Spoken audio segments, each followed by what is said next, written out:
Chapter 19, The Cubans. In late May, Cuban informants paid off with extra packs of cigarettes, told guards in C Cell House that a riot was being planned.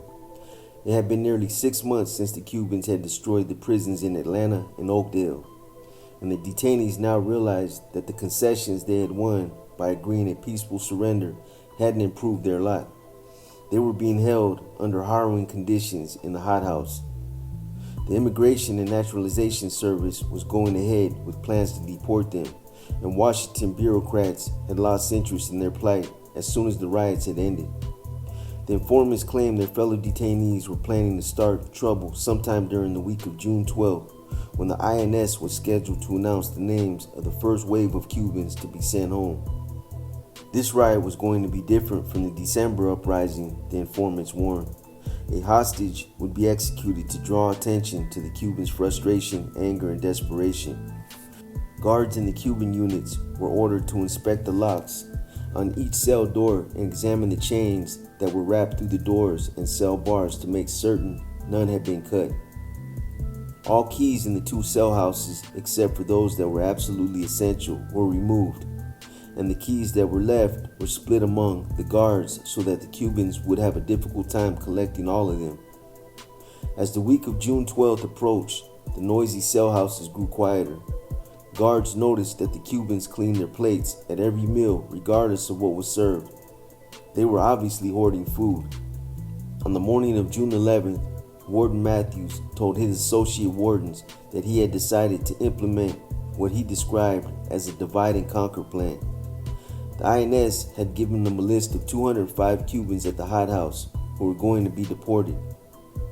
These unlucky inmates represented less than 1/3 of all the detainees. "I want to move all the Cubans who are going to get their deportation notices into C Cell House," Matthews said. "We will move the others into D Cell House." Obviously, the Cubans scheduled for deportation were the ones most likely to riot, but the others, Matthews explained, still had a chance of being recommended for parole by the INS. Shortly after 4 in the afternoon, Lieutenant Monty Watkins began handing out riot gear to the members of the SORT squad.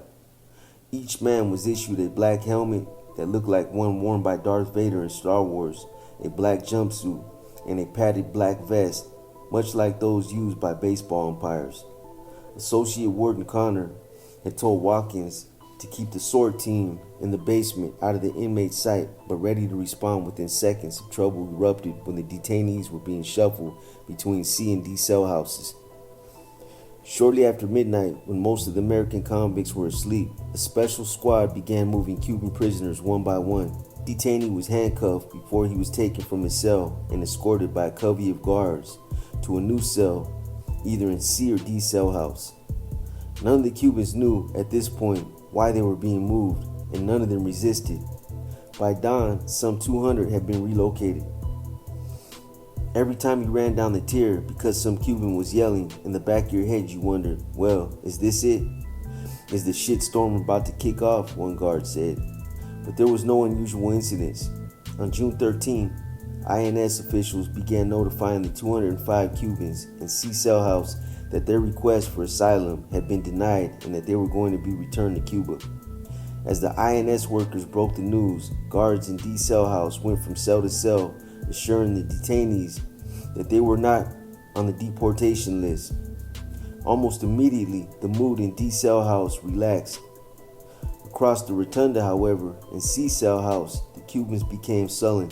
On June 16th, a Cuban in C Cell House started a fire in his cell and yelled, "Vamos, asajero.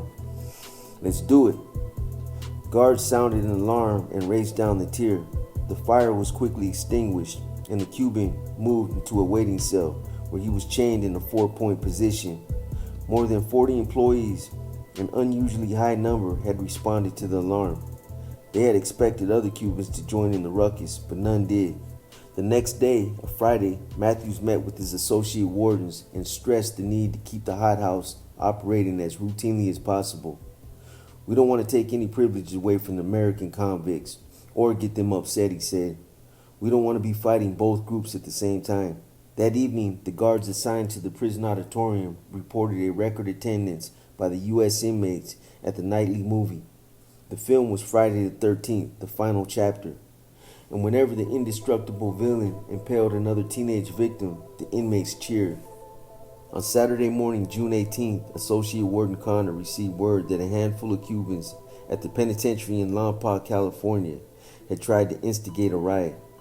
They were being flown to the hothouse and would be coming that afternoon. Connor had them moved to individual cells in C Cell House as soon as they arrived. At 10:30 p.m., 3 of the troublemakers from Lompoc began ripping up the plumbing in their cells. Water gushed across the floor into the tier. They began screaming, "Vamos, hacerlo," just like the inmate earlier in the week. But this time, all the detainees joined in. Within seconds, cups, magazines, toilet paper, light bulbs, even clothing came flying out of the cells. Some Cubans broke the pipes in their cells. Others started fires. Matthews and Connor, who had gone home for the night, hurried back to the penitentiary, as did members of the SWORD team. Some Cubans had rubbed their plastic toothbrushes against the concrete floor to sharpen the handles. "Watch your eyes," a guard yelled. "Don't let them poke you in the face." Amid the flooding water, rising smoke, debris, and screams, Connor calmly took charge. He sent Lieutenant Watkins and the SWORD team to deal with the Lompoc troublemakers. He ordered the water in the cells that were flooding turned off. He sent guards to the basement to collect tear gas canisters and gas masks. He told other guards to get fire extinguishers and stand ready. When they stopped at the cell of a former Lompoc prisoner, Watkins yelled, "Cuff him up." "Fuck you," the Cuban replied. Watkins didn't bother unlocking the padlock that secured the chain wrap through the cell door. He snipped it with bolt cutters, opened the cell door, and ordered his team to attack. When Watkins came to the 13th cell and gave the order "cuff up," the detainee stepped forward and stuck out his wrist. It was over. 2 hours later, Matthews, Connor, and the SWORD team went home. When Matthews inspected C Cell House at 9 a.m., all the debris from the riot had been cleaned up by Cuban orderlies. "Some of our Spanish-speaking guards heard the Cubans talking," Matthews explained later that day. "They said they were too well prepared. They didn't think we would be ready for them." And then, with pride, he added, "I guess they learned that this is Leavenworth and we do things differently here." A short time later, Matthews called the guards from the Cuban units together in the prison chapel.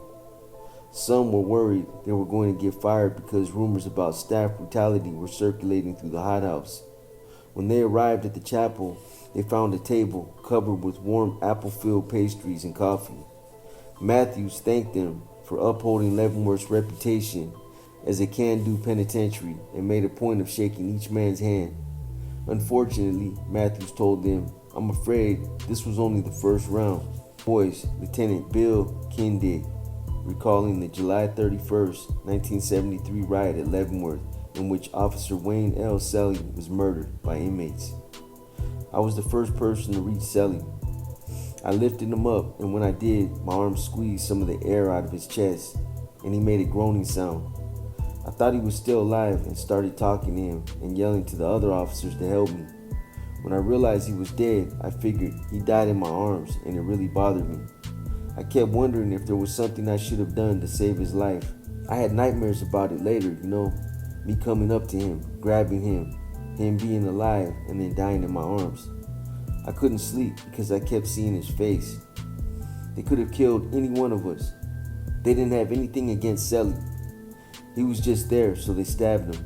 The prison doctor told me that he had been hit so many times there wasn't anything I could have done that made me feel better, but I still couldn't shake the image on his face.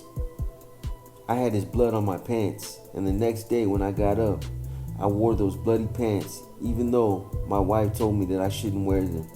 I walked right into the visiting room wearing those bloody pants, and no one said a word to me all day about how I shouldn't have worn them. I had to wear them. Wayne Selly was a good and decent guy, and he was dead. They had killed him. And the next day, it was like everything was back to normal, like nothing had happened the day before. That made me angry. Damn it, something had happened. A man had been stabbed to death for no reason. He had died, and now everyone was acting like nothing had happened. The inmates in the visiting room were laughing and talking to their visitors, and the other officers were going on about their jobs and no one was saying anything. That's why I wore those pants. I wanted people to know that I knew Selly had died and that everything wasn't normal and that Wayne Selly's death had meant something. When they began remodeling a cell house, I went in there just to see what it looked like, after they had gutted and torn out all of the tiers and cells, and suddenly I found myself going to where I had found Selly's body. This is about 15 years later, and I could still see his face, and I started hyperventilating, and I got so bad that they had to get me the hell out of there. His face was as clear to me that day as it was when I found his body. Even now, I can still see Selly's face, and I still get mad because, there was no reason for them to kill him. No reason at all.